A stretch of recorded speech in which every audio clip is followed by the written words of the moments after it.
In this brief lecture, I'm going to explain how to derive the averaged AC equations of a switching converter. And we're going to do this by simple extension of the ideas of volt-second balance and charge balance that you already know how to do. We're going to extend those to write the equations of the average voltages and currents under transient conditions. I'm going to explain just how to do it, but not derive where it comes from. This is what you need to know to do the homework, but in the next lecture, which really is perhaps optional, we're going to discuss where it comes from and give a little more idea of the mathematical foundations. So I'm going to explain with reference to this buck-boost converter. So the usual buck-boost converter with an input voltage Vg of t, an inductor current I of t, and an output voltage V of t. So as usual, we start in the usual way. With a switch in position 1, here is the circuit, and we can write the equations for the inductor voltage and capacitor currents. So the inductor voltage, which is L di dt, in the first position is equal to the input voltage Vg.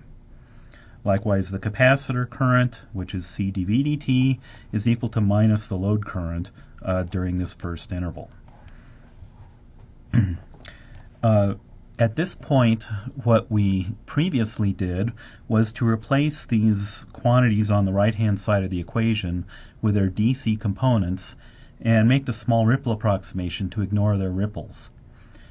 So what we want to do today is still make the small ripple approximation, but don't assume that the quantities are purely DC. Allow them to vary. And so what we will do is replace the quantities on the right-hand side of the equation with their averaged values, where the angle brackets here denote averaging. And I mentioned that on the previous lecture. So say the average value of V of t, where we average over a period ts, is equal to 1 over the period times the integral over 1 period of V of t dt. And the integrating period, we can, there are different choices we can make for the integrating period. The one that I described in the last lecture was that we integrate over a period that is centered at time t, and we integrate a half a period before and after, like this. And what the point of this is that it removes the switching ripple by averaging over exactly one period, and what is left is the underlying low-frequency component, including the DC component, but also this average can vary during transients. So Vg of t here is replaced by its average, and V of t is replaced by its average. In fact, what this amounts to is instead of writing the DC component, we write the average value. Okay, same thing for the switch in position 2. Here is our usual circuit with the usual equations for the inductor voltage and capacitor current for this interval. We have V of t and we also have I of t on the right-hand sides of these equations. So we will replace I with its average and V with its average. So we have equations for what the inductor voltage is during each interval. And from those equations, as usual, we can write the inductor voltage waveform, which is one value during the first interval and a different value during the second.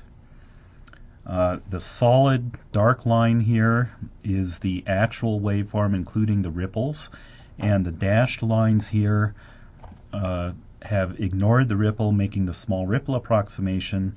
And for example, during the second interval, the dark line, or solid line, is V of t, while the dashed line is the average V.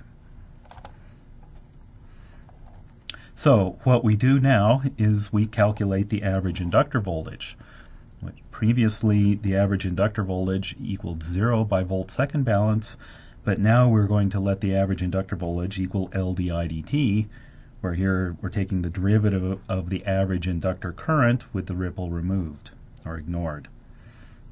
So this average inductor voltage is simply d times the value during the first interval plus d prime times the value during the second interval, here and here.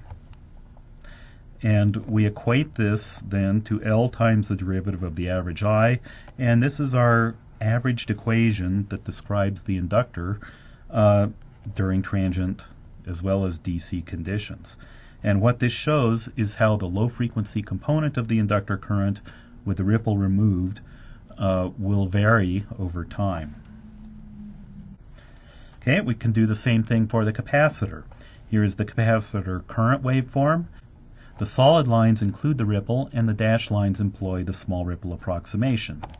So the average capacitor current, again, can be written as D times the value during the first interval, here, plus D prime times the value during the second interval.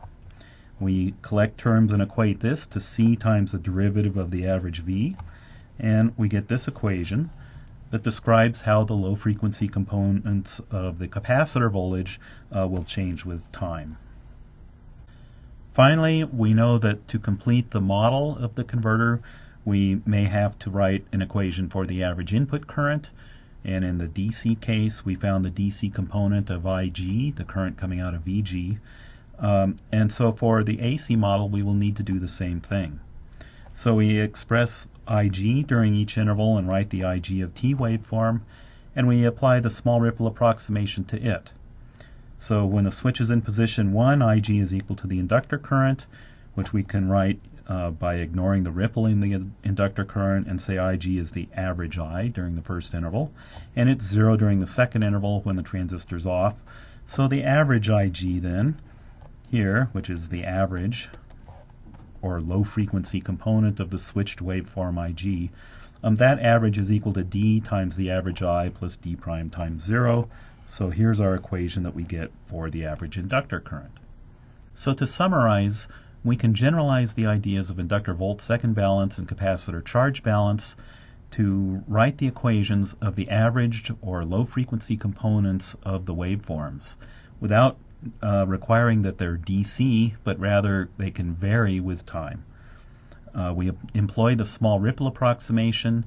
The equations look very similar to those you've already been writing, but now we allow the waveforms to have AC variations.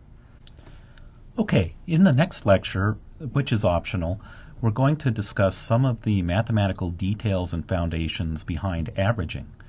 And then in the following lectures, which aren't optional, we're going to linearize these equations that we derived in this lecture and then construct small signal AC equivalent circuit models.